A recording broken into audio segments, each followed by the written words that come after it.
Hello and welcome to Vantage. We are coming to you from the Ideas Pod studio in New Delhi, right on the sidelines of the Raisina Dialogue. First Post is collaborating with Raisina Dialogue to bring you the Ideas Pod. Dozens of leaders and policy experts have been joining us here in the studio all day today, and we've been bringing you wall-to-wall coverage all day. More on that later on the show. But first, let's talk about what's happening in the rest of the world. Today we begin with Gaza. The ceasefire there has shattered. Israel has launched multiple airstrikes. They targeted top Hamas officials. The strikes have left more than 400 people dead. We'll take you through everything that's happened. Meanwhile, in the Ukraine war, peace could hinge on one phone call between Donald Trump and Vladimir Putin. We discussed this with Ukraine's foreign minister right here at the Ideas Pod. We also spoke to the Prime Minister of New Zealand, Christopher Luxon, who was with us today for an exclusive interview. We spoke about India-New Zealand ties and the Khalistan problem. You don't want to miss this one. Meanwhile, ties between Canada and the U.S. are tanking, and Canada is reviewing a deal for American F-35 fighter jets. Japan is planning to deploy long-range missiles, bringing North Korea and China into firing range. Meanwhile, China's economy is struggling despite a spending spree by their President Xi Jinping. All this and more lined up on the show. The headlines first. Speaking at the Raisina Dialogue 2025, India's External Affairs Minister S. Jaishankar tears into Pakistan and slams the United Nations on the Kashmir issue, says an invasion was made into a dispute. Yemen's Iran-backed Houthis launched their third attack on American warships in 48 hours in the Red Sea, vowing to escalate their offensive in support of their ally Hamas. According to a survey, a far-right candidate is seen leading in the first round of Romania's presidential election. The vote will determine whether Bucharest keeps its pro-European course of recent years. An explosion occurs near the presidential palace in Somalia's capital, Mogadishu, resulting in an unknown number of casualties. Emergency services launch operations on the site of the blast.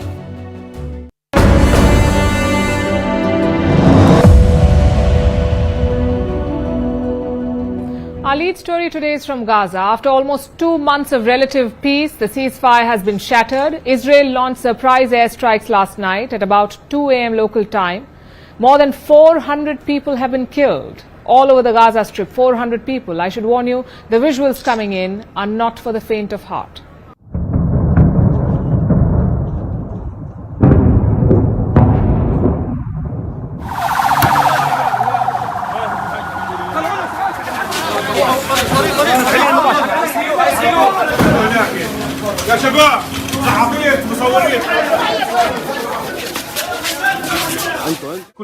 Almost the entire family was martyred, all of them in pieces, and our house collapsed on us. Our house is directly next to theirs. There are also injuries at the Satari house. They are still pulling people out from under the rubble. We were sleeping just before Sahur, and the house almost fell on us.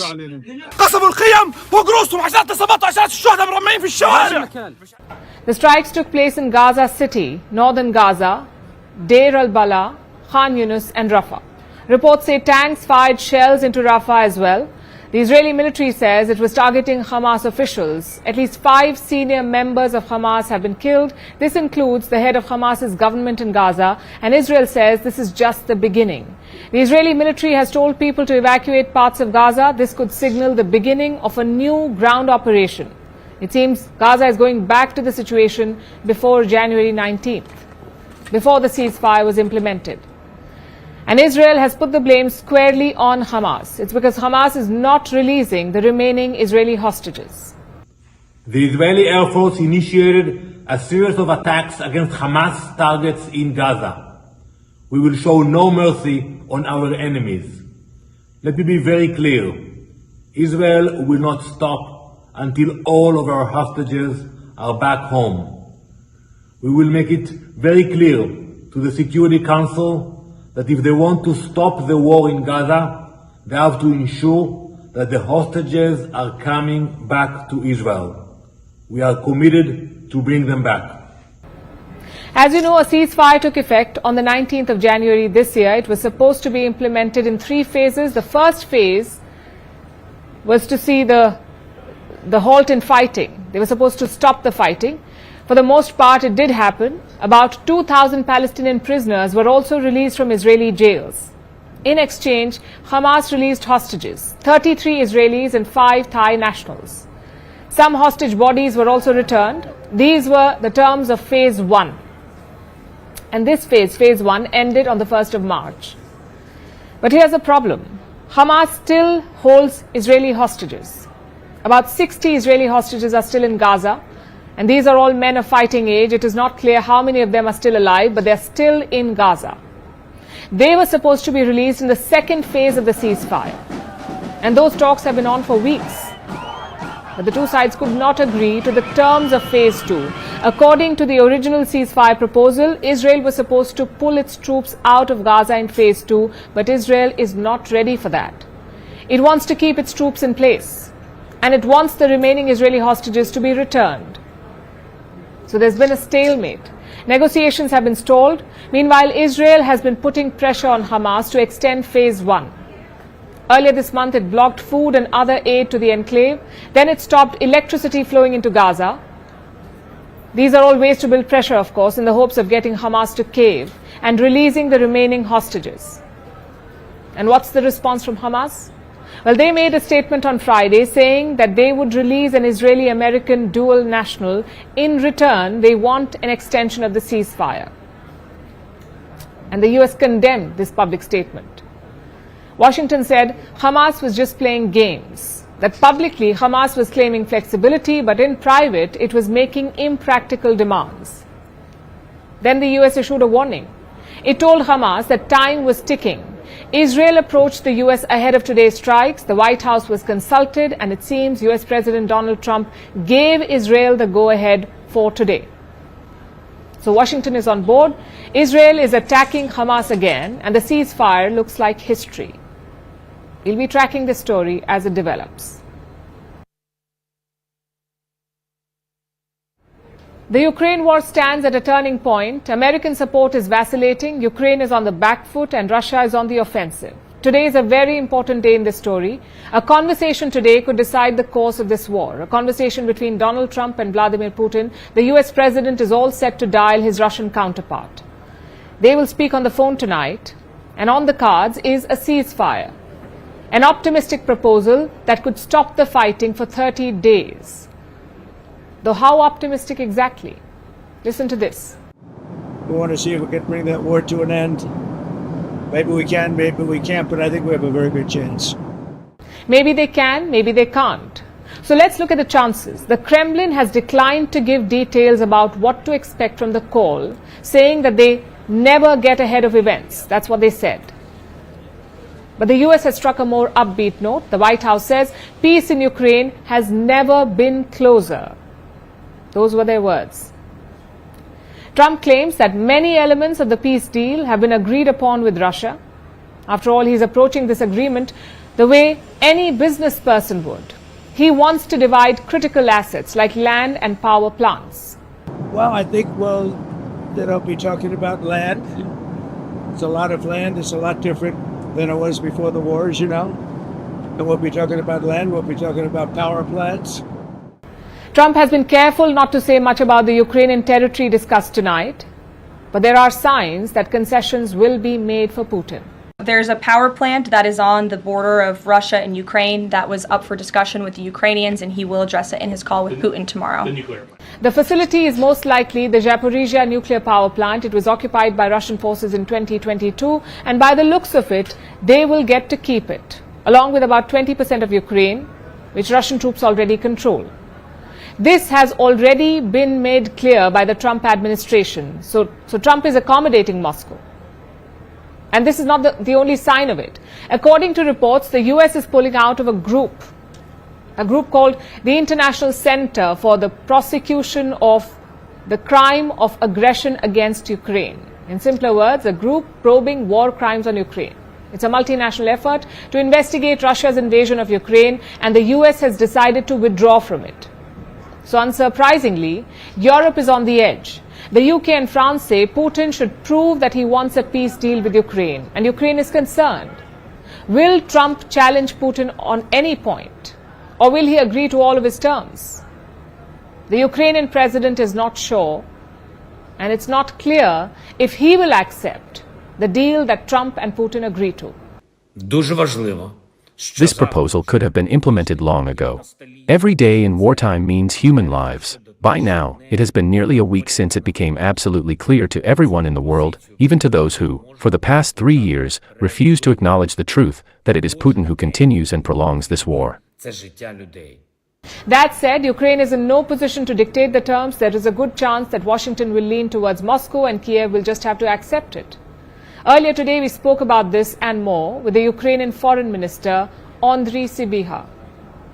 Here is a snippet from that conversation. With me today is the man at the center of those conversations, the Foreign Minister of Ukraine, Mr. Andriy Sybiha. Minister Sybiha, welcome to the First Post. Do you think there will be peace this year? The war will end this year?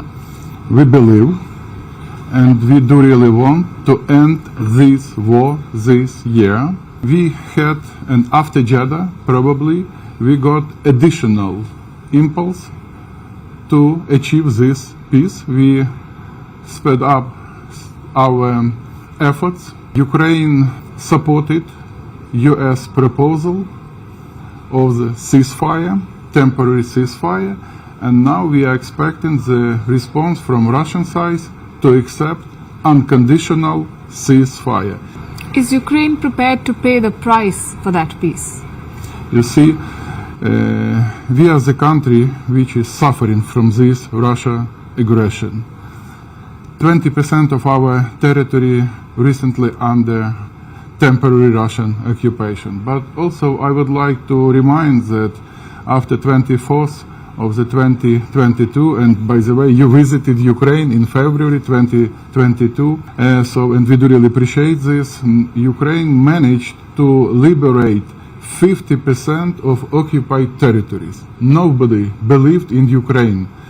Many countries gave us 3 days for our survival, but we prevailed. You mentioned February 2022. The world is very different today than it was, including the man in power in Washington, D.C. Do you think that Ukraine is at its weakest position today in this war? You see, we need to restore world order based on international law. This war is not about Ukraine. This war about restoration of the world order based on respect of territorial integrity and sovereignty. Yes, we should be in more strong position. That's why we need support of international community.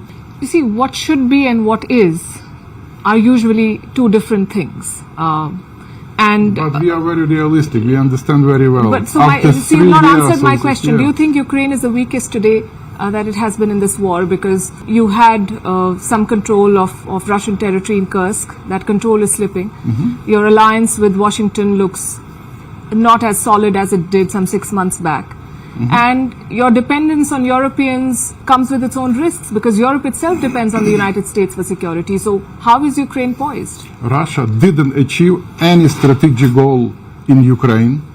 They didn't achieve. We have probably the most strongest army on the European continent, approximately 1 million soldiers with a combat daily experience. Then how have you lost 20% of your territory? Because you could compare Ukraine and Russia, 26 times bigger, with nuclear capacities, and we prevailed despite everything. We prevailed and managed to liberate 50% of occupied territories.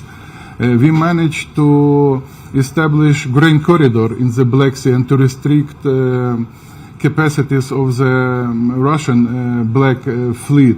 Our economy works. Also, we are not alone.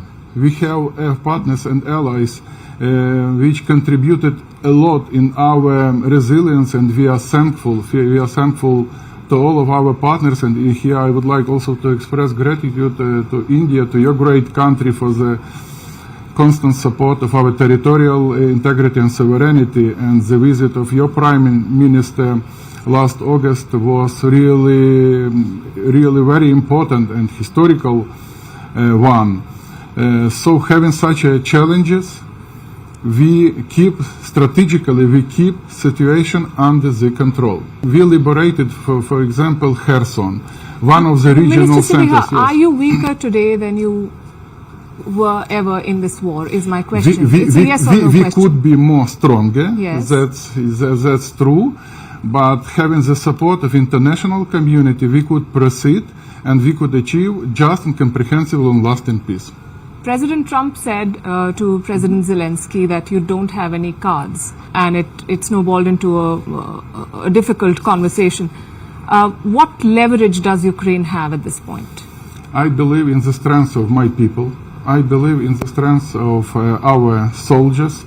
We have this spirit, high and moral, to resist. Once again, we want to end this war this year. Do you believe that your president was insulted in the meeting with Donald Trump at the White House? President Zelensky is the president of the country which is in war. Yes. So that's why he protected his country, he protected his people. It's a yes or no question. I explained the position of the president which is in war, of the country which is in war. I'll tell you why I asked this, because the Americans are mediating this conversation, and do you believe that after what happened in the Oval Office, do you see them as fair arbitrators? We had really very constructive and productive meeting in Jeddah. We put our bilateral relations on a proper diplomatic way. We gave a good impulse for the intensification, for the further intensification of our bilateral contacts at all levels. We accepted their proposal of the ceasefire. We need American side. We need the engagement of American side. We need their leadership, and we believe that we have an additional opportunity with the President Trump to end this war this year. He's going to be talking to President Putin today, and Russia has spelled out its position just like you have, and they have some clear demands, including no European soldiers as a peacekeeping force in Ukraine and so on. And it is believed that the United States may be inclined to give some of those concessions to the Russians. If that happens, are you ready to walk back on some of your demands? Once again, Ukraine accepted this ceasefire unconditionally. The same we expect from Russian side. They don't want to recognize us as an independent state. Ukraine will never recognize any part of territories occupied by Russians. Let's start to implement. Let's start with a ceasefire. You think Russia will give up the territory that it controls? I mean, they have the upper hand, it seems, on the battlefield. The Ukrainian soldiers are on the back foot in once again, Kursk. we will never recognize territories occupied by Russia. We will then never how do you We expect have to diplomatic tools. We Yes. have diplomatic instruments. Now it's a time for diplomacy to demonstrate this power, to pressure. Also to pressure You Russia. think diplomacy will work after more than 2 years of I war believe, and thousands of sanctions? I believe, yes, we could. What we, gives we you could. the We could confidence? try. We could try to use diplomacy. For example, this meeting in Jeddah. Yes. It was really important one, and we could expect further development. Let's give a chance to diplomacy. But that meeting came after a lot of pressure from your allies in the US.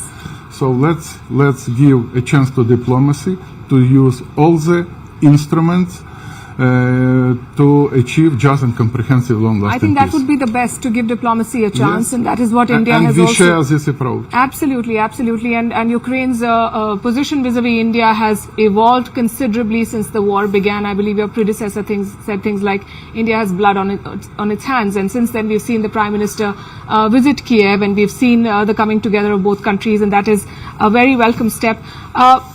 But if you remain firm on your demands, and the Russians clearly are, with their gains both on the battlefield and increasingly it appears so at the talking table as well. If there is no ceasefire, do you propose to keep fighting? Be ready to resist. We do not have another choice. For us, this war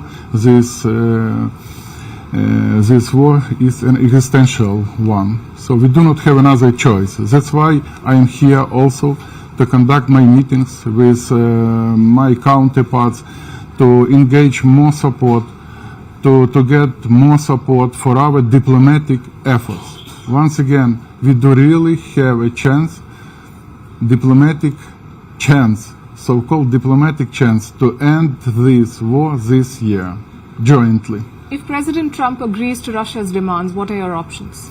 Once again, we have our position. You ask me once again the same question. Because you've not answered my question. We have our position. We will keep this position because for us, we do not have another choice. But how do you keep fighting? Thanks a lot. We have enough capacities to keep fighting. Right. Yeah. Thank you very much, Minister. Thanks.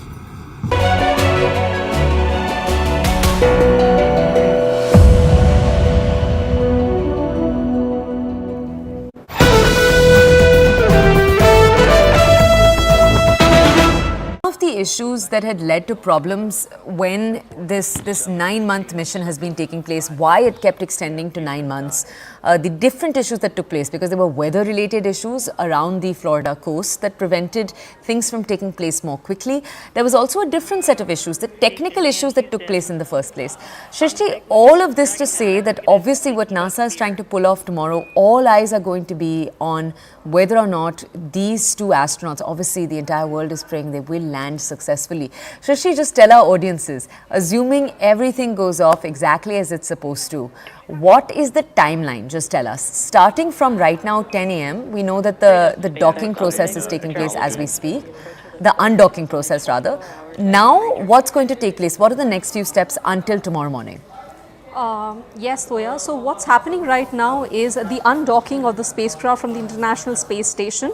After that, after this crucial phase is over, NASA will wait for some more time to start the de-orbit burn, which is the time when the spacecraft starts preparing for re-entry on Earth. So that crucial phase will begin later this evening, and NASA is going to monitor the weather conditions of the Florida coast, because that is very crucial, because once the re-entry takes place, that usually takes around 3 to 4 hours, and once it gets a go-ahead from the ground station, only then the de-orbit burn, which is the last penultimate phase, will begin later this evening. And if all goes as planned and the weather conditions are favorable, then we hope that the astronauts will be safely landing on Earth off the coast of Florida around 3:30 to 4 o'clock tomorrow Indian Standard Time, and the ground teams will be alerted. So see, apart from the weather, it also depends upon how ready are the ground teams and at the sea, because to ensure the recovery happens as planned and on time. So these are the crucial phases, but as NASA has just announced that the undocking has happened seamlessly, which is a good news, that the astronauts are now soon going to begin their journey back home after 9 long months at the International Space Station. Okay, Shrishti, one of the most interesting aspects of this story has obviously been what takes place in their bodies when they're in space, and what are the precautions that are going to take place once they land. We know immediately when they land, you're going to have NASA medical teams rushing towards them to run them through all kinds of checks. But just tell our audiences what happens when you're up in space for 9 months. One, for example, is that you forget that gravity is a thing. But just tell our audiences in a more systematic way exactly what takes place. Definitely. So one point that we should not forget is that both Sunita Williams and Butch Wilmore are NASA veterans. They have flown into space twice before. So this is their third visit to the space. So they're well aware of the conditions there. The major challenge comes from the extended stay in microgravity, which is the weightlessness, because there's no gravity in space. So when you stay in such conditions for a very long period of time, then there are chances, or rather there are actually effects that you lose your muscle density. There's muscle atrophy. There are some changes in your body fluid.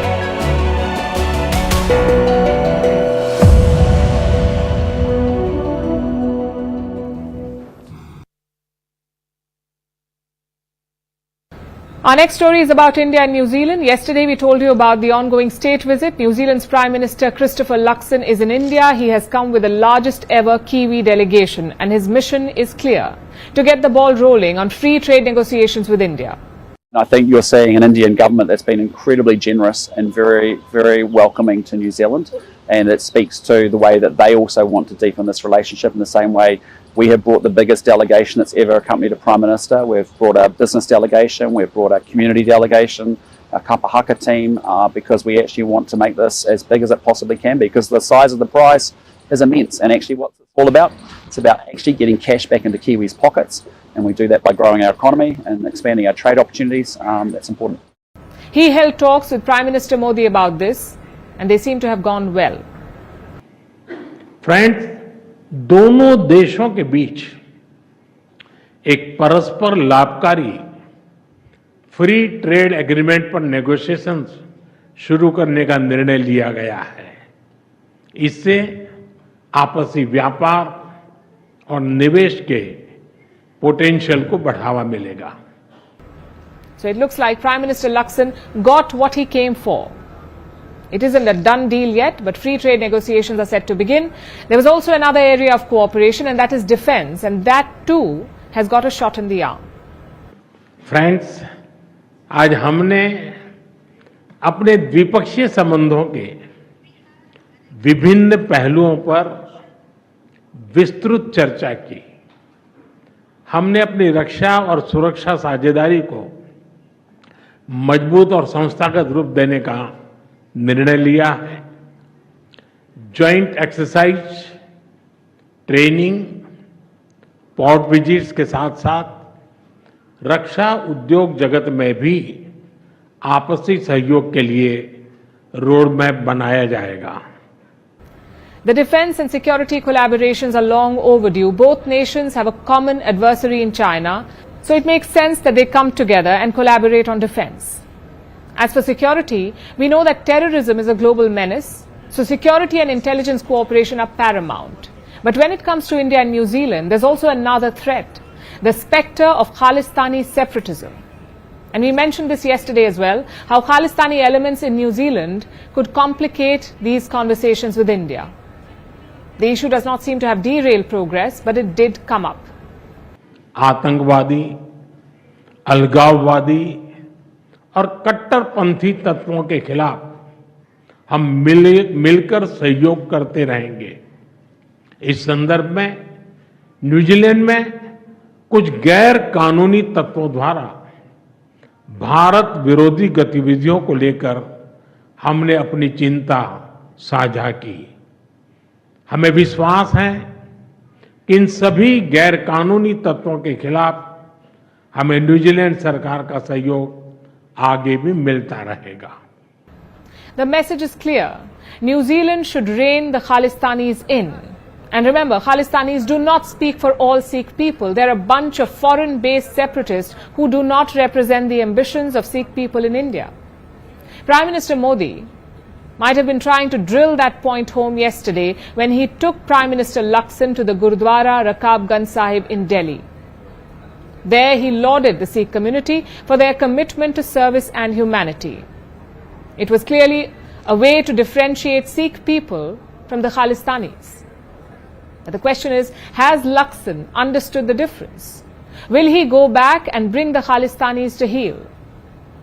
I asked him about this earlier today in an exclusive interview. Here's a part of that conversation. Welcome to India, and thank you very much for making time for First Post. Oh, well, it's been a fantastic visit so far, and it's a great chance to sit down with you and talk about a few issues, which is great. You know, you've been making headlines in India well before you landed here with your Holi video and so on. What can you tell us about your meetings so far in India? This is a pretty important visit, I understand. Your first as Prime Minister here. Yeah, look, it is a really important visit, and it's been an absolutely fantastic visit. I think with, meeting Prime Minister Modi, he and I have hit it off very well, and we've got very similar approaches to what we're trying to achieve with our people and our populations. But also our ministerial engagements from top to top have been really great. And I guess we just see that, India and New Zealand are two countries that should be much, much closer. And we want to deepen and broaden that relationship. So, it's been fantastic. And I've brought the largest delegation that's ever accompanied a New Zealand Prime Minister overseas. And that has business leaders and it has community leaders and also our Indigenous Kapahaka Māori performing arts team as well. So we're having a lot of fun. We're seeing a lot of people, and we're learning a lot in the process as well, which will help us set up for the future that we want to see between these two great countries. Sounds great. And you've been saying that you love India. What is it particularly about India that excites you? And you say that both countries should be closer, although they're geographically, 12,000 kilometers apart? Yeah, well, look, it's a fantastic country. I actually got exposed to India probably in my mid-20s when I worked for a company called Unilever, and we had a very big business here, Hindustan Lever. So I got to know India really well, and also had huge respect for the talent that came out of India. And obviously I saw that operate all around the business world in my former career as a business person. So, it's just so dynamic, it's so innovative, there's lots of really smart people. I'm just a huge admirer of progress that has happened, even from when I came here in my mid-20s to when I come, almost 30 years later. It's just the progress is phenomenal. And when you think about, as I said yesterday, 250 million people lifted out of poverty, it's not just a statistic, it's actually what does that represent for the individual or for the family that now has a different set of choices about how they get to live their life. And so, that's what our job is as political leaders, is to create the opportunities for our people so that they get to live a better life. And whether you're in New Zealand or India, it's the same challenge. And so, I think it's a fantastic country. And, the reality now is in a multipolar world, India is a really significant regional and global player. Certainly the size of the economy, the population, yes, that's one thing. And obviously we have a very big diaspora. So from New Zealand's point of view, it's critical to our security, it's critical to our prosperity, it's critical to our future society. So it's just a great relationship with so much potential, and also two countries that actually like each other and have for a long time. But actually we really need to put the car, as I say, from neutral into gear and actually get it moving. Yes, and 30 years is a very long time. If you've seen the transformation of India, well, it's been incredible. You know how much. Yes, it has been incredible, absolutely. How do you describe your relationship with Prime Minister Modi and his approach to foreign policy? Yeah, look, really warm. I think we've got a very strong personal relationship. I really enjoy his company. I think we think very similarly about what our objectives and what our goals are, and how we deliver the program and get results for people. I think that's how I think about politics, and I think he thinks very similarly. And in terms of, both recognizing that actually there's complementarity in this relationship. There are things that we can offer each other that I think are pretty special. And so, we want to deepen up our defense and security ties. You've seen us announce that we want to deepen up our economic and trade ties as well. And we want stronger people-to-people connections. And so, we spent quite a bit of time in our bilateral just talking about the opportunities that exist, for example, in education and in sport. That actually gets those connections working between our two societies in a much better way. So, I just think there's a lot of opportunity for both of us. And we think very similarly about wanting peace and security in the region, because actually it's through the security that we end up being able to deliver prosperity that we want to deliver for our people. Prime Minister Lakshmi, you've said in the past that, and I'm quoting again, India is very much aligned with New Zealand on security and defense. And New Delhi has raised concerns in the recent past vis-a-vis the Khalistani separatists that operate in New Zealand. And last year, they also held a referendum that talked about breaking up the state of Punjab from India. The government of India, of course, objected to it. How do you propose to address these concerns? Well, the bottom line is that in our democracy, we believe in the freedom of speech. We have very clear, we expect that speech to be legal, compliant, and we have police that actually enforce our law and make sure that law is being upheld. So from our point of view, we expect people to be able to voice protest. We just want it done legally, and they are entitled to do so under freedom of speech, as you would expect in a good liberal democracy. But it's also important that the law is upheld and maintained, and where we see that is not the case, obviously our police over a number of decades have continued to enforce those laws, and so and make sure that it is legal and it is appropriate. But that's what I expressed very strongly to Prime Minister Modi, and what I've said publicly and privately. If the Al-Qaeda or the ISIS were to hold a referendum, if organizations like the Al-Qaeda or ISIS were to hold a referendum in New Zealand about something related to one of your Western partners, would you say the same? Well, again, the key thing for us is that we have very well-defined laws in our democracy around the freedom of speech, and we expect people to be compliant with those laws, that they have a complete right to protest, but they have to do so in a way that is legal. And when it's not the case, that's when our police, who we have huge respect for, that do an excellent job in New Zealand of enforcing our laws, it's important that they're upheld. And so it's as simple as that for us. It's very much a case of we expect people to exercise their protest. They're entitled to do so in a democracy. It's important. But equally, we expect that actually they are compliant with our laws at any point of time. Seeks for Justice is a banned terrorist organization according to the government of India, and it operates in New Zealand as the leader of a country that is exploring a deeper partnership with India. Are you willing to be open to these concerns from New Delhi on acting against groups which India perceives as threats? Well, I've heard the broad perspective of the Indian government around that particular issue, but as I keep coming back to you to say, as a sovereign, as a democracy that respects sovereign borders and sovereign nation states, we have strong laws in our system to protect free speech, but also to ensure that free speech is compliant with our legal system. And that's what, as a New Zealand Prime Minister, that's what I want to make sure we uphold in our society. And so we'll continue to, we as I said, we really are proud of free speech, but we also expect free speech that comes with some responsibilities, and that is to make sure that it's fully compliant with our legal framework as well. You went to a Gurudwara with Prime Minister Modi yesterday. Did you have conversations with the Indian leadership on this particular point, on the Khalistan issue? It was expressed to me in a general sense about, we talked about terrorism in general. It was obviously a perspective from the Indian government that was raised with me as well around how they view this separatist movement across the world and what they've observed. But again, as I said privately, as I said publicly, we are a liberal democracy. The laws of New Zealand are what I enforce. We expect people to have free speech, but we expect them to be compliant with that law. I understand, but no specific conversation on Khalistan on this visit is what you're saying? I understand the Indian position at a broad sense, but there was no specific nothing specific from a New Zealand point of view. It was raised with me as a general issue. Okay. As you heard the Prime Minister say yesterday. Yes. But I also raised back our position around free speech and people being compliant with that. Final question. You talked about Unilever. You also led Air New Zealand as CEO. What is more difficult, running an airline or running a country? I think running a country beats that hands down big time. It's not the same game. There are things that are transferable from a leadership point of view, how you may operationalise your leadership teams, the way that you run a cabinet and the way that you run a public service. That management, executive management skill set is very comparable and very, can be translated.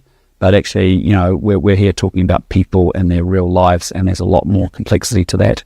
And the issues are often complex as you try and find, clarity and actually try and find ways through them. So, but it's a tremendous privilege. It's incredibly rewarding, incredibly challenging, all at the same time. But it's an awesome responsibility to be able to say, I want to come to politics to try and make a difference so that actually I can lift the collective living standards of my people, and that they can do well in the years and the decades ahead, which I know that they can do. So it's a pretty exciting challenge and a pretty exciting job. I can imagine. Thank you so much for making time for us and for being here to bring India and New Zealand actually closer together. It's been great, and we look forward to doing more of it. Take care. Thank you. From a budding friendship, let's move to a budding rivalry. Canada versus the United States. These two nations were once the closest of allies, but now a spanner has been thrown in the works, courtesy US President Donald Trump. Trump has been putting pressure on Canada ever since he returned to the White House. He has imposed tariffs on Canadian goods, on items like steel and aluminium. And more tariffs are set to follow on the 2nd of April. That's when the next batch of Trump tariffs come into effect. Meanwhile, Trump has also been talking about annexing Canada. He has called their border an artificial line, and he said he wants to make Canada the 51st American state. Donald Trump mocked Canada's former Prime Minister Justin Trudeau, referring to him as Governor Trudeau. And all of this has left Canadians furious, including their new Prime Minister, Mark Carney. Carney just had his first official overseas trip, and he did not go to the United States, which is telling. Instead, he chose to go to France and the UK. In France, he met President Emmanuel Macron. Carney said he wanted to reinforce ties with quote-unquote reliable allies. It was a clear dig at the US. Yesterday in the UK, Carney was even more blunt when he spoke about Trump's comments. We've called out those comments. They're disrespectful, they're not helpful, and they need to stop before, and they will have to stop before we sit down and have a conversation about our broader partnership with the United States. Prime Minister Carney also addressed the Trump tariffs and how Canada will respond.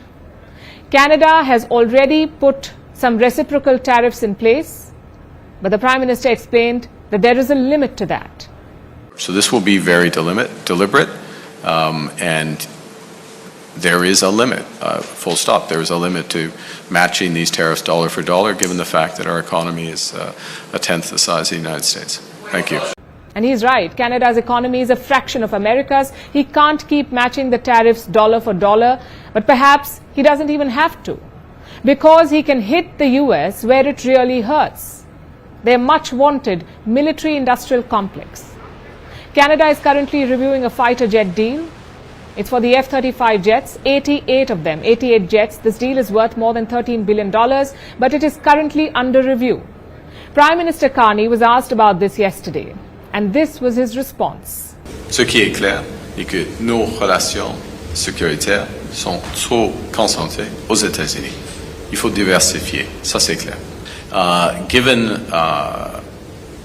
the geopolitical environment, given the fact that there are options, given the need for value for money, given the possibility of having substantial production of alternative aircraft in Canada, as opposed to sending, as we have been, on average 80 cents of every dollar to the United States, it's prudent and in the interest of Canada to review those options, and that's what the process that the Defence Minister has initiated.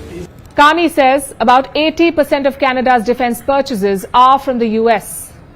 So he thinks it is prudent to diversify suppliers. This would have been unthinkable in the past, but the tensions under Trump seem to have pushed Canada to the edge. Review or not, Canada will still have to buy some F-35s, at least 16 out of the total 88. But after that, Canada could choose to opt out. It could look at other jets, possibly from Europe. And this is bound to make Trump furious. But he may actually face some pressure this time from America's military-industrial complex, because $13 billion is a lot of money. So defense giant Lockheed Martin will not be happy. We'll have to wait and see if they can actually sway Trump or get him to tone down his rhetoric. I wouldn't hold my breath, though. Meanwhile, another American company is feeling Canada's sting, and that is Elon Musk's Tesla. We are giving incentives for people to migrate into electric cars, except we will stop giving incentives, financial incentives, to buy Tesla. We have certainly said that if you want to buy Tesla, go ahead, but don't count on taxpayer money to subsidize it. Toronto subsidizes electric vehicles. It wants people to switch to them, but the city will stop subsidizing Teslas. This is because Musk is a top advisor to Trump. Toronto's mayor admits that this won't make much of a financial impact. She called it a symbolic move. But it still highlights the anger in Canada and the country's shifting attitude towards its southern neighbor.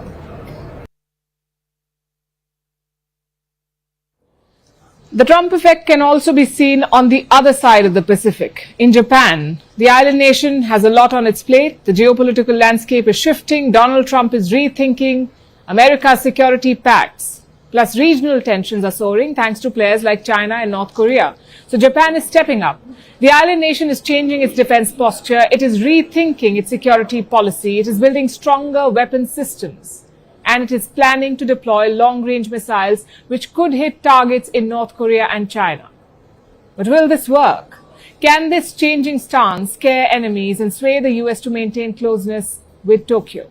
Our next report tells you. Japan operates in a tough neighborhood. There are increasingly hostile nuclear powers there. China, Russia and North Korea. In recent months, tensions have been soaring in the region amid confrontations with China in the disputed East China Sea. And now, there's another growing threat. Not from Japan's enemies, but from an ally who has traditionally been close to Tokyo. We're talking about the United States. On March 6th, US President Donald Trump took a dig at Japan. He complained that the security deal between the two nations was non-reciprocal. You know, with Japan, we have a deal, which is a very interesting one. And I love Japan. We have a great relationship with Japan, but we have an interesting deal with Japan that we have to protect them but they don't have to protect us. Do you know that? That's the way the deal reads. We have to protect Japan. And by the way, they make a fortune with us economically. There's another case. But we have to protect Japan, but under no circumstances do they have to protect us. I actually ask, who makes these deals? The deal he's talking about was signed in 1951 when Japan was still occupied by US forces. And Japan's ability to take military action is restricted by its constitution. This pacifist bit was effectively imposed on Tokyo by Washington after the Second World War.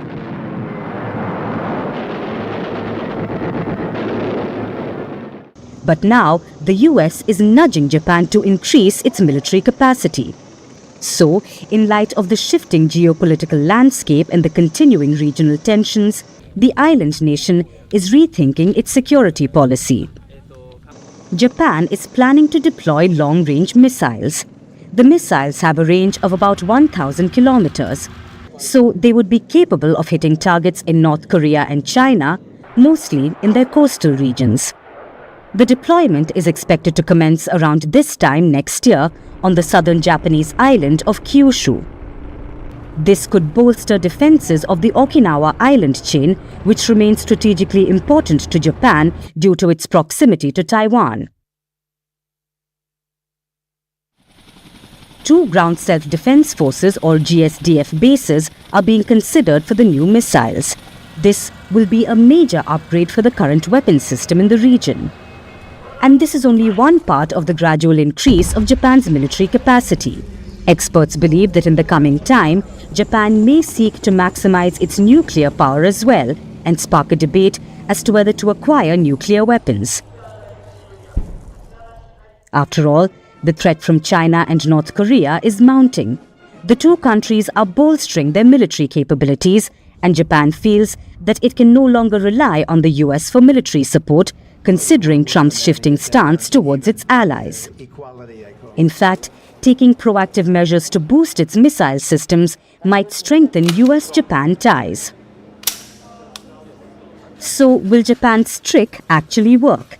Can Tokyo's changing defense stance keep enemies at bay and sway Washington to bolster its friendship with the island nation? It won't be long before we know.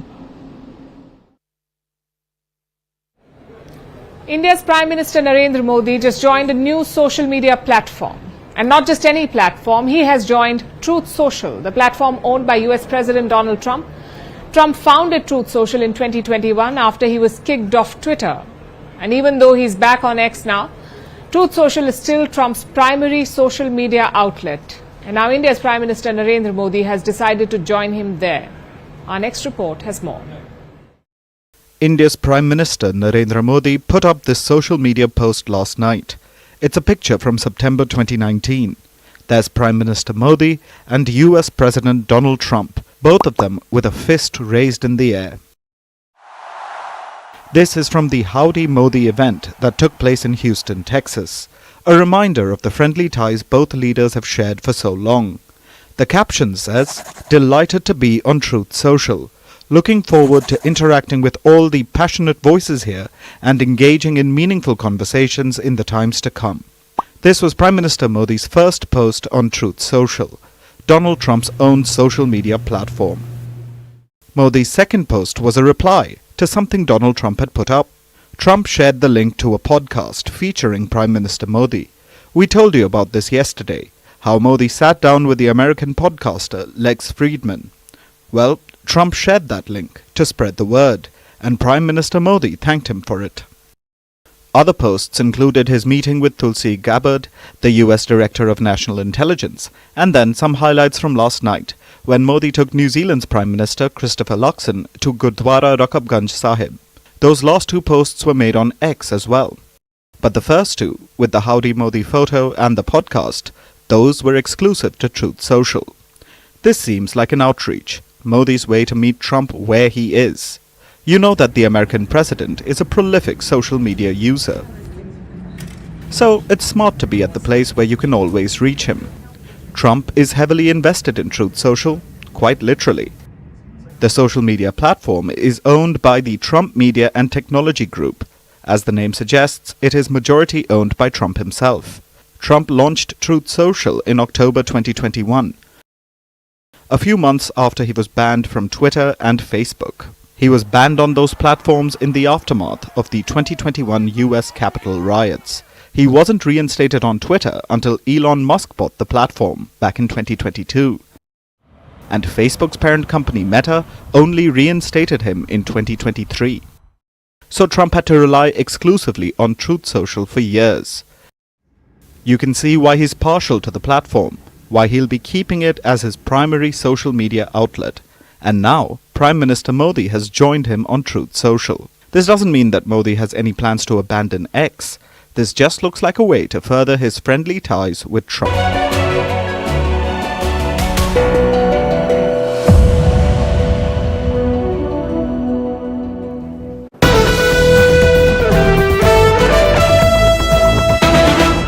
The issues that had led to problems when this 9-month mission has been taking place, why it kept extending to 9 months, the different issues that took place, because there were weather-related issues around the Florida coast that prevented things from taking place more quickly. There was also a different set of issues, the technical issues that took place in the first place.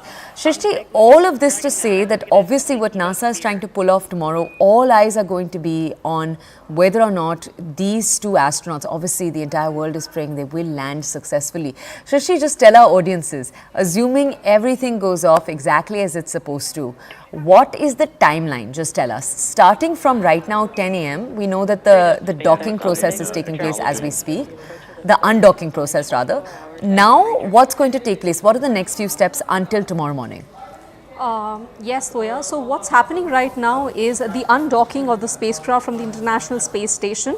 After that, after this crucial phase is over, NASA will wait for some more time to start the de-orbit burn, which is the time when the spacecraft starts preparing for re-entry re-entry on Earth. So that crucial phase will begin later this evening, and NASA is going to monitor the weather conditions of the Florida coast, because that is very crucial, because once the re-entry takes place, that usually takes around 3 to 4 hours, and once it gets a go-ahead from the ground station, only then the de-orbit burn, which is the last penultimate phase, will begin later this evening. And if all goes as planned and the weather conditions are favorable, then we hope that the astronauts will be safely landing on Earth off the coast of Florida around 3:30 to 4 o'clock tomorrow Indian Standard Time, and the ground teams will be alerted. So see, apart from the weather, it also depends upon how ready are the ground teams and at the sea, because to ensure the recovery happens as planned and on time.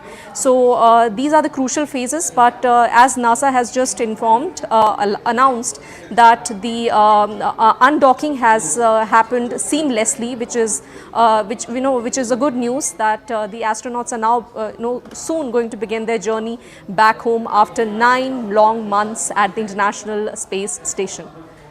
Okay, Shrishti, one of the most interesting aspects of this story has obviously been what takes place in their bodies when they're in space, and what are the precautions that are going to take place once they land. We know immediately when they land, you're going to have NASA medical teams rushing towards them to run them through all kinds of checks. But just tell our audiences what happens when you're up in space for 9 months. One, for example, is that you forget that gravity is a thing. But just tell our audiences in a more systematic way exactly what takes place. Definitely. So one point that we should not forget is that both Sunita Williams and Butch Wilmore are NASA veterans. They have flown into space twice before. So this is their third visit to the space. So they're well aware of the conditions there. The major challenge comes from the extended stay in microgravity, which is the weightlessness, because there's no gravity in space. So when you stay in such conditions for a very long period of time, then there are chances, or rather there are actually effects that you lose your muscle density. There's muscle atrophy. There are some changes in your body fluids, and that is why all these astronauts are really trained to perform exercises and keep their bodies fit at the International Space Station. So yes, that microgravity effects are definitely there. Second, scientists tell us that nominal space radiations are always present at the International Space Station, no matter what kind of precautions you take. So when any extra day in space renders you much more vulnerable to those radiations impact. So once the astronauts are back on Earth, they usually quarantine for some period of time to ensure that their health parameters are okay.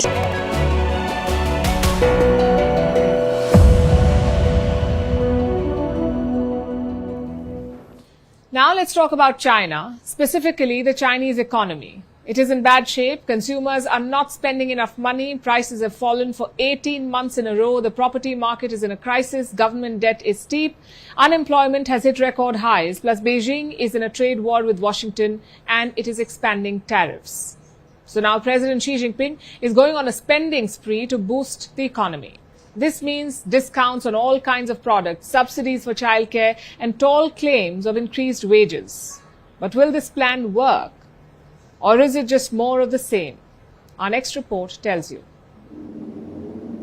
New childcare subsidies, increased wages, better paid leave, tourism boost, and a $41 billion plan for discounts on all kinds of products, from dishwashers to smartwatches. This may surprise you, but these generous announcements have been made by the Chinese government. It's going on a spending spree because the Chinese people are not spending enough. After the pandemic, many countries have struggled with inflation, including the United States. But China has experienced the opposite, deflation. This happens when the rate of inflation falls below zero, meaning prices decrease. This may sound like good news, but it means that there is a persistent decline in consumption. People have stopped spending money, so businesses have cut prices. The more this happens, the less money businesses make. So, hiring slows, wages stagnate or decrease, and the economy staggers. For some context, in China, prices have fallen for 18 months in a row. And this is not all. China's economy has witnessed sluggish growth. Its property market has been in crisis. The government debt is steep and unemployment is rampant. It has hit record levels. This week finally brought some good news. Retail sales grew by 4% in the first 2 months of this year. This is a positive sign for consumption. But amid an array of economic woes, it's hardly enough. President Xi Jinping wants the economy to grow at 5% this year. That's the growth target. But that's not the only reason behind its policy push. China is embroiled in a trade war with the United States. Earlier this month, U.S. President Donald Trump doubled tariffs on all Chinese imports to 20%. While China has issued a fresh round of retaliatory tariffs, it's clear that Trump is putting pressure on the world's largest trading nation. And this is exactly why boosting consumption is the top priority for Beijing. The question is, will China's ambitious plans to vigorously boost consumption help its sluggish economy? Experts are not sure. It may reduce some financial burdens, but despite these big changes, Chinese leaders need to do more to increase support. A quarter of the country's labor force is made up of low-paid migrant workers. They don't have access to urban social benefits. Plus, the near collapse of the property market has made Chinese consumers more risk-averse. And with unemployment reaching its highest levels, people have cut back on spending. So China can only hope that its big promises increase domestic consumption and absorb the blow of US tariffs. But what the Chinese people need is a stronger social safety net, so they have enough money which they aren't afraid to spend.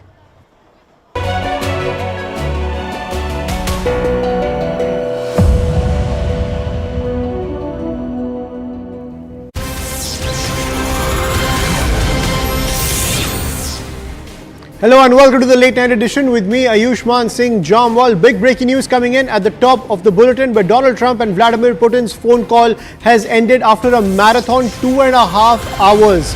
The White House has confirmed the crucial dialogue as the US president pushed for a 30-day ceasefire. Remember, Ukraine has signaled willingness to pause hostilities if Russia agrees. Putin has placed that condition that all weapons deliveries to Ukraine must cease. And we're getting more and more details as this conversation has just gotten over between Donald Trump and Vladimir Putin, which lasted for 2.5 hours. Now, what we're learning is that Zelensky has also reacted to this dialogue between Putin and Trump, saying that Europe must be at the negotiating table. Remember, Zelensky, after that spat with Donald Trump, got a lot of support from top European leaders. Now Zelensky is making this pitch that Europe must be at the negotiating table, but further details are trickling in when it comes to this crucial conversation between Donald Trump and Vladimir Putin. To get more details, I'm joined by Akanksha Swaroop on the broadcast. So Akanksha, clearly 2.5 hours, a long conversation between the two leaders. Clearly Donald Trump pushing Putin to agree to a ceasefire, even though Putin has all the cards on his table.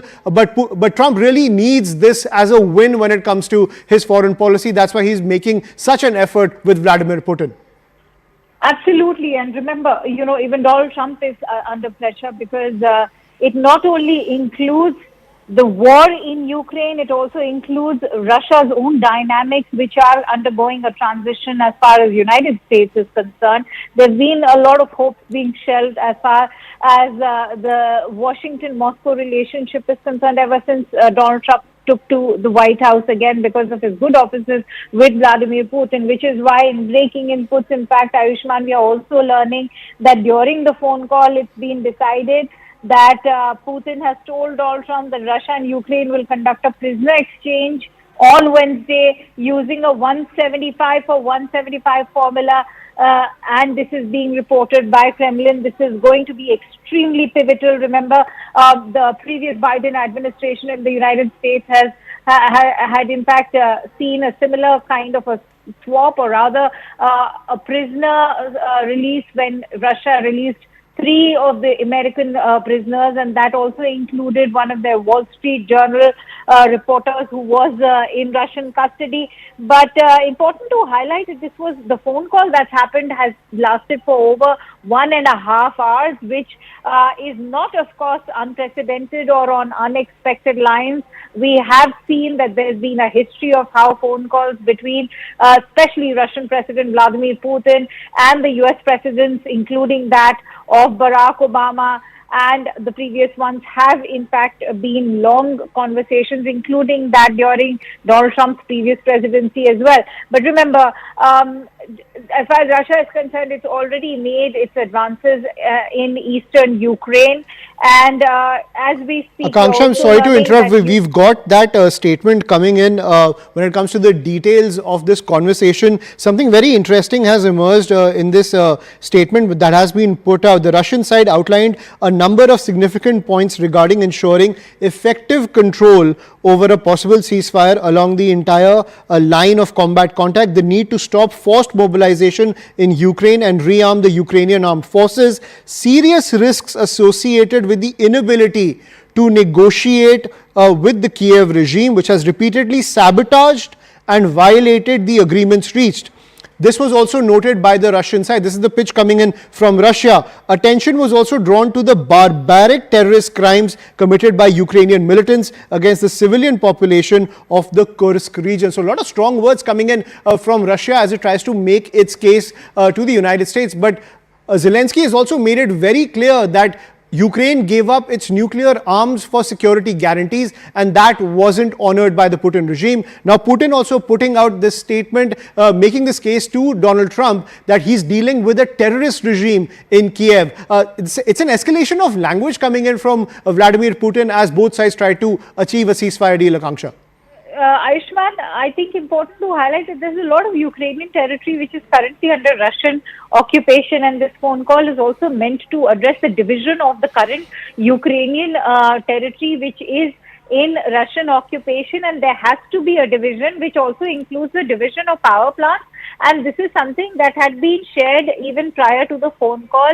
That includes the Zaporizhia nuclear power plant as well. So now, as you highlighted all those points that are coming out from this phone conversation that's taken place, yes, there is a clear-cut escalation from the Russian side. The Russians are seeing red when Vladimir Putin said that he wants a proper guarantee that the United States will not be assisting Ukraine with any military aid, because this is the reason why he's highlighted all of those incidents where he feels that the Ukrainian armed forces has been, defying the ceasefire norms, especially in Kursk.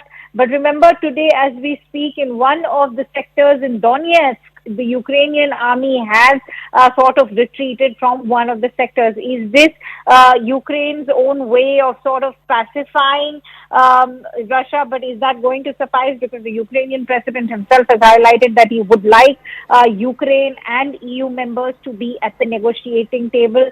So there's a lot that has to be brought to the table in connection with Trump's recent appeal to spare the lives of Ukrainian servicemen surrounded in Kursk region. Putin has confirmed that the Russian side is ready to be guided by humanitarian considerations and in the event of surrender guarantees the lives and decent treatment of the Ukrainian armed forces soldiers in accordance with Russian laws.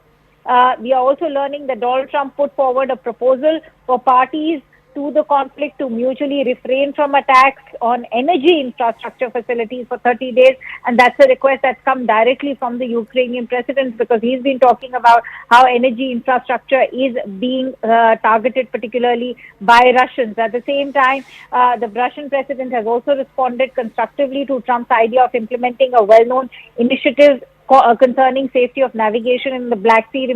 Remember, Ayushman, several of the supply chains have been disrupted because Black Sea happens to be a very critical route, and it continues to get targeted. In fact, there was a Black Sea grain deal which was done in the year 2022. So Black Sea has been very critical. Putin has also informed that on 19th of March, a prisoner exchange will be carried out between Russian and the Ukrainian side, which will be 175 for 175 people in addition, as a gesture of goodwill. 23 seriously wounded Ukrainian servicemen who are being treated in Russian medical institutions will also be transferred. The leaders have confirmed their intention to continue efforts to achieve a Ukrainian settlement in a bilateral mode, including taking into account all the mentioned proposals for U.S. President.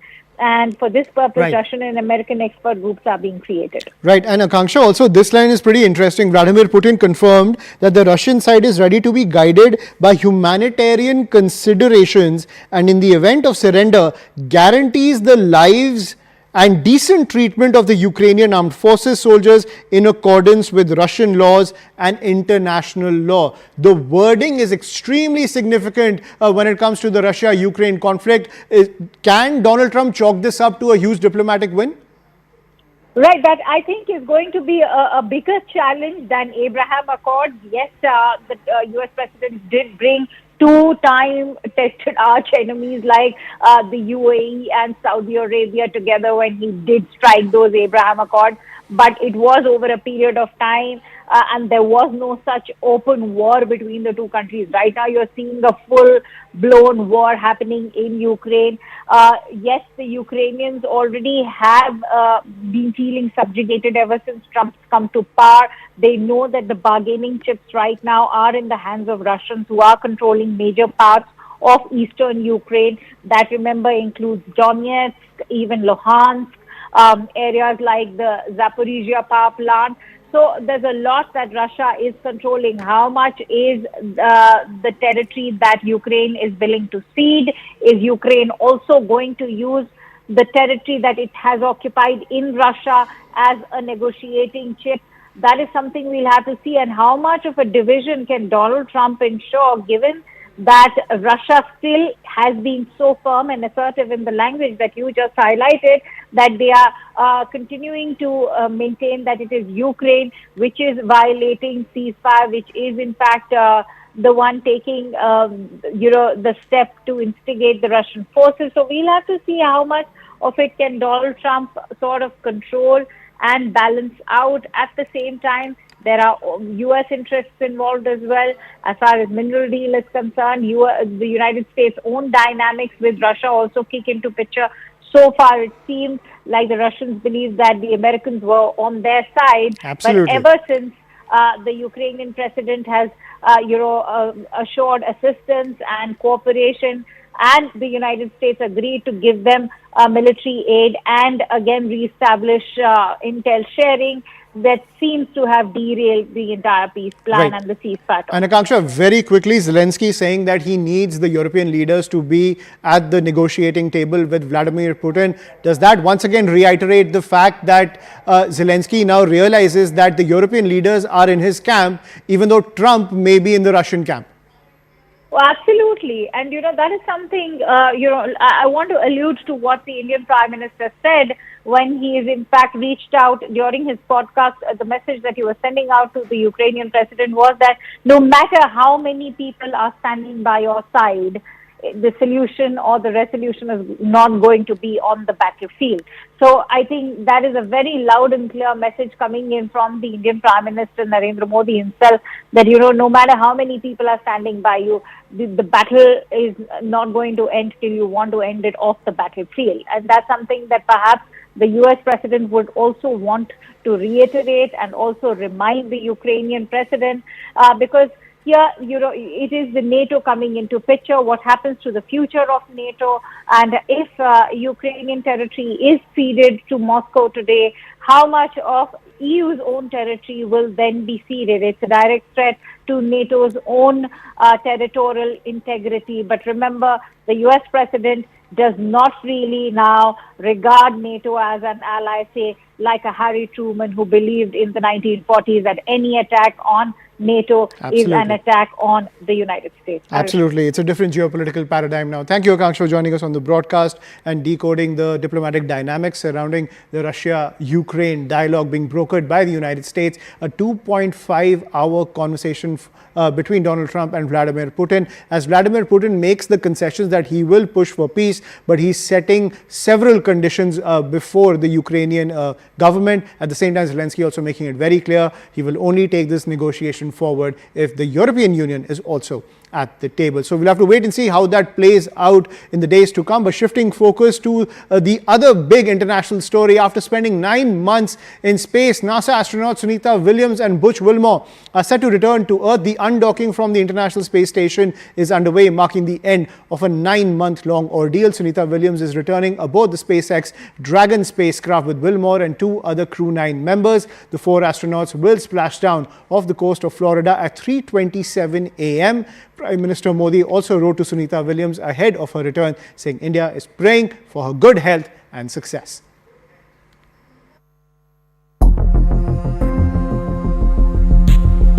For 9 months, 2 astronauts have been waiting for a way home. Sunita Williams and Butch Wilmore stuck aboard the International Space Station after their return spacecraft was deemed too dangerous to fly. Now, after months of waiting, the countdown to Earth has finally begun. But how did they survive? What challenges did they face? And what happens when they finally land?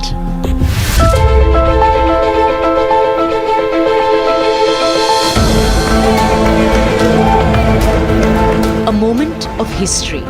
Williams and Wilmore became the first crew to fly Boeing's Starliner spacecraft, a test mission to prove its capabilities as an alternative to SpaceX's Crew Dragon. Now let's put some fire in this rocket.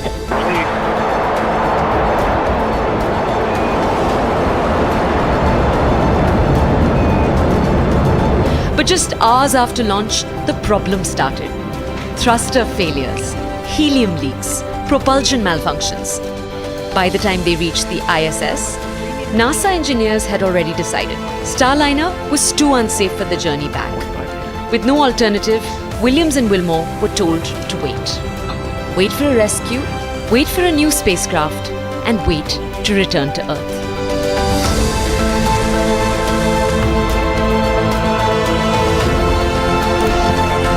Surviving in space is not just about patience. It's about fighting the effects of microgravity, isolation, and radiation exposure every single day. To counteract these effects, they worked out for 2.5 hours daily, a rigorous routine designed to keep their bodies strong enough to survive Earth's gravity when they return. But even exercise couldn't help them escape one of the biggest challenges: mental endurance.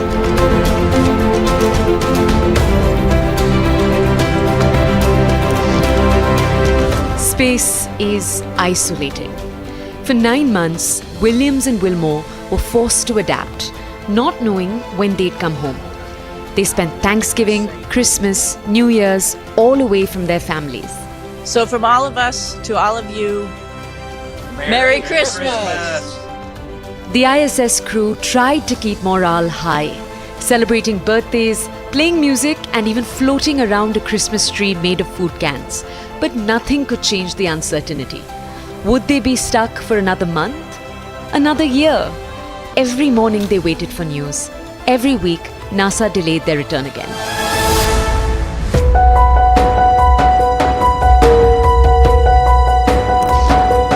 Then, on March 17th, the moment they had waited for finally arrived. SpaceX Crew 10 docked at the ISS. Their replacements had arrived. For Williams and Wilmore, this was their ticket home. They would board the Crew Dragon capsule, undock from the ISS, and begin a fiery descent back to Earth.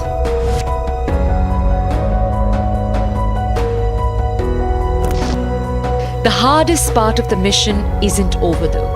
Re-entry speeds exceed 25,000 kilometers per hour. Extreme G-forces will push their bodies to the very limit. After months in microgravity, standing up will be nearly impossible. As soon as they land, NASA's medical teams will rush to their aid. Their return will mark the end of one of NASA's longest astronaut stays on the ISS. But it will also raise big questions.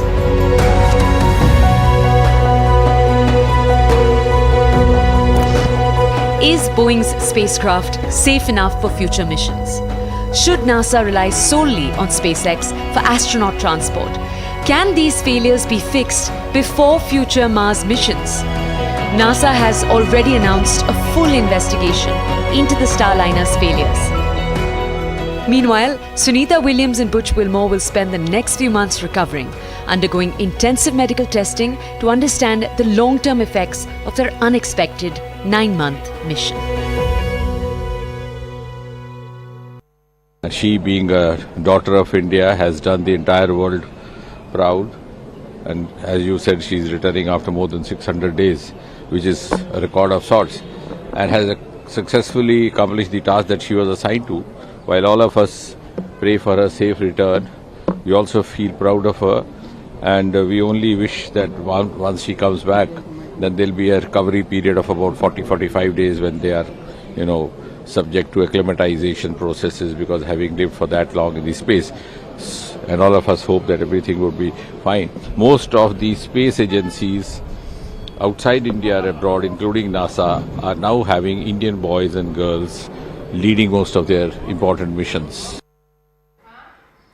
And joining us on the broadcast is ISRO Chief Dr. V. Narayanan. Thank you for joining us on the show, sir. My first question, and as we await the return of Sunita Williams and the other astronauts, there has been a lot of debate over what exactly happened which led to the delays to mount a rescue mission. What is your assessment of the situation in space that has unfolded over the last 9 months?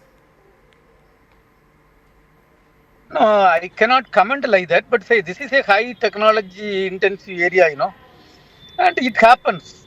One has to be really prepared this type of eventualities, but then we have to appreciate the resilience of the astronauts. Or Sunita Williams really have to appreciate their resilience to get delayed there. It was a short mission which was planned, but then almost 9 months. But then one good thing is they have carried out a lot of experiments. Almost, I understand, 150 experiments they have carried out. But then we have to see the data, how it looks like. And yes, in a high technology field, there are hardware, software, multiple things are involved. And you all know they were reporting about some leakage of the helium leakage, some thruster getting heated. So many things they faced, a couple of issues. And in a high technology field, these things are, there are possibilities of these things to happen. But then one has to strengthen the entire systems. Right. But sir, there has been a global expansion and greater access to space technology across the world. Is the ability to tackle such challenges via both expertise and technology something that has come a long way now? Not long way. In fact, I want to tell you, say, we are now currently working on our Gaganyaan program. One has to really do a lot of redundancy management, then high reliability related analysis, everything. And then whatever you do, finally, the D-Day things has to go very well. And space technology is a very, very complex technology. And that's why you please understand, for advanced countries also, they have sometimes this type of difficulties comes. Right, absolutely, sir. Let's talk about the state of the astronauts now. 9 months in space is a long time, both physically and mentally taxing. What is the road ahead for them? No, surely what my understanding is, with limited knowledge, surely once they come back, they will be going through the routine medical checkups. And once from the routine medical checkups, they will try to understand the entire systems. And surely right now they are healthy. That's what I understand. The way Madam has talked and communicated, and we understand she is healthy. And of course, not only Madam, the both are healthy. And then once they come back, surely routine medical checkups will reveal what all things has to be done for them. I am confident. Rather, my understanding limited. I am not a medical professional, but my understanding is surely the necessary checkups will be done, and then whatever required things will be done to make them come to normal situation. Right. And Dr. Narayanan, my final question, the whole world, including ISRO, has been watching these developments over the last 9 months. Any lessons for India when it comes to mounting a manned mission? Surely you all know we have to really learn. Always we learn from our own experience and the experience of others. So for example, take Mars orbiter mission. And India is the first country which successfully accomplished the Mars orbiter mission in the first attempt. Then we have also, in that process, we have learned the lessons from all the people, and we have executed successfully. Similar way, when you talk about the human spaceflight program, slowly we go through, try to understand from others' experience and try to execute in a proper way, so that we don't too much reinvent the wheel, and then put a system for making our program successful. Right. Dr. Narayanan, the Chief of ISRO, thank you so much for joining us on the broadcast and sharing your perspective as the entire nation waits for Sunita Williams' return back to Earth. We will continue to track all the developments coming in. For now, quick break, more news and updates on the other side.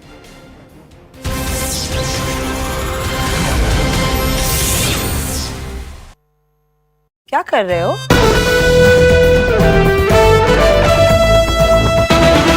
One of the issues that had led to problems when this 9-month mission has been taking place, why it kept extending to 9 months, the different issues that took place, because there were weather-related issues around the Florida coast that prevented things from taking place more quickly.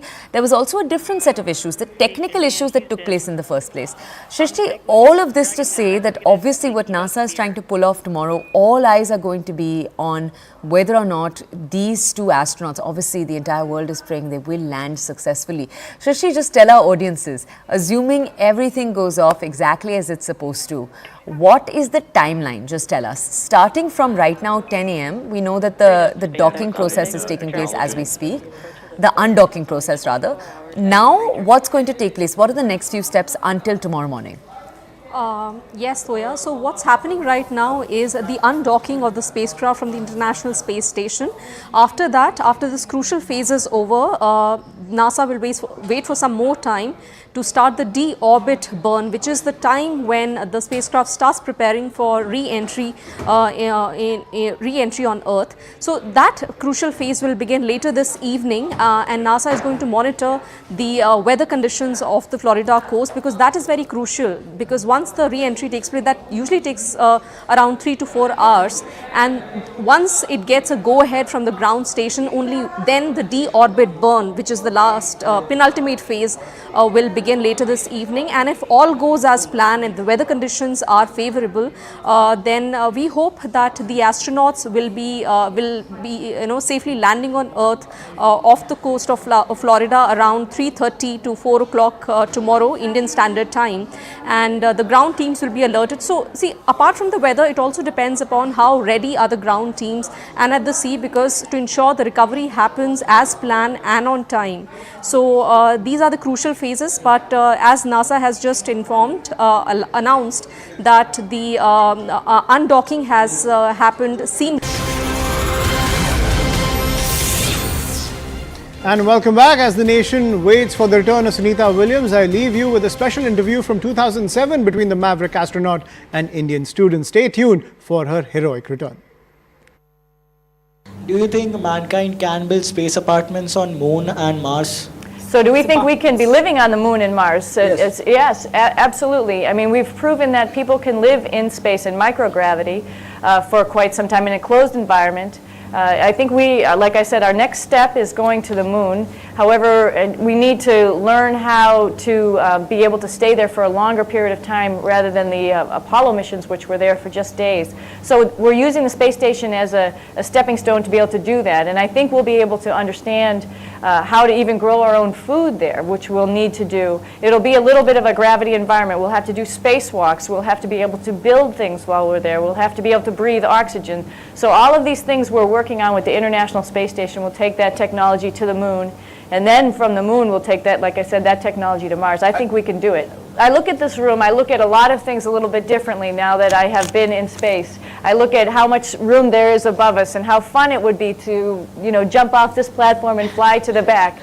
It's just an example of thinking a little bit differently. And it makes you solve problems differently, makes your brain stimulated and try to understand a different environment and how to solve problems. So I think that is the biggest key, is we're learning new technology. We're forcing ourselves out of this 2D plane that we live on, the crust of the earth, into looking at things upside down and sideways, and maybe that will help us solve a lot of the problems today. Ma'am, if you get an opportunity to take one special person in space, then who would it be? Oh wow, that's a tough question. I think I would choose anyone who had any animosity towards somebody else, because once you get up into space and you look down at the planet, I think all that feeling of dislike for anybody else would just go away, because you would see how beautiful and peaceful our planet is. And it's, like I said, mentioned before, it's hard to imagine any people arguing, not to mention fighting on the earth. Science and technology have developed so much now, and the life of man is risky when he goes to this space. And robots can do your work. They can also do research on this space. Then why are you people going over there? Well, I think humans in space is a necessity. When we have robots on Mars like we do right now, they're not making decisions. That decision, when they're going to the next place, has to come back to Earth, and then they have people interacting to then make the decision. They also don't have all of the knowledge as they just look around and decide what will be the next logical step to do, what would be the next thing that would lead to the next question. And humans there to make those judgment calls, to make those decisions, is going to have to happen. It's also how we're going to relay what we see and feel back to Earth. We don't get a feeling from those robots. We only see what in their limited view, what they see. I think a person being on Mars and telling people back on Earth what they're seeing, what they're feeling, will get people enthralled and interested, a lot more than a robot. Ma'am, what is your message to the women of India? I don't want to slight the men in this room, of course, but I think for the women of India, I think sort of along the same lines as the boundaries. Don't think that those boundaries are real. If you feel that there's more opportunities for men, look back at yourself and understand who's giving you those limitations. Probably you're giving yourself those limitations. Maybe the people around you are giving you those limitations, but those are all in people's brains. It's all a perception. It's not real. So I think they can do anything that they would like to do.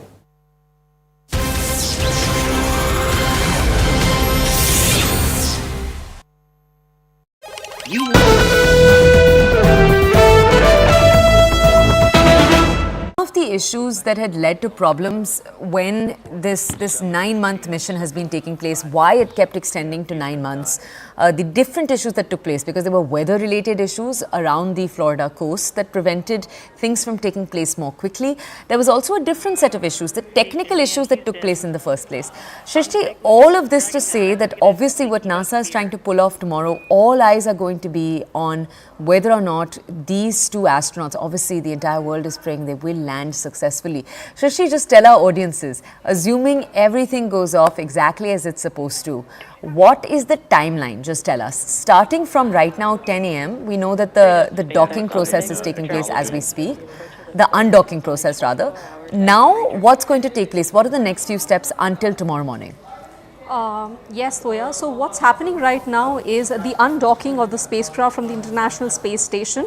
After that, after this crucial phase is over, NASA will wait for some more time to start the deorbit burn, which is the time when the spacecraft starts preparing for re-entry re-entry on Earth. So that crucial phase will begin later this evening, and NASA is going to monitor the weather conditions of the Florida coast, because that is very crucial, because once the re-entry takes place, that usually takes around 3 to 4 hours, and once it gets a go-ahead from the ground station, only then the deorbit burn, which is the last penultimate phase, will begin later this evening. And if all goes as planned and the weather conditions are favorable, then we hope that the astronauts will be safely landing on Earth off the coast of Florida around 3:30 to 4 o'clock tomorrow Indian Standard Time, and the ground teams will be alerted. So see, apart from the weather, it also depends upon how ready are the ground teams and at the sea, because to ensure the recovery happens as planned and on time. So these are the crucial phases, but as NASA has just announced that the undocking has happened seamlessly, which is a good news, that the astronauts are now soon going to begin their journey back home after 9 long months at the International Space Station. Okay, Shrishti, one of the most interesting aspects of this story. Hello and welcome to the late night edition with me, Ayushman Singh Jamwal. Big breaking news coming in at the top of the bulletin, where Donald Trump and Vladimir Putin's phone call has ended after a marathon 2.5 hours.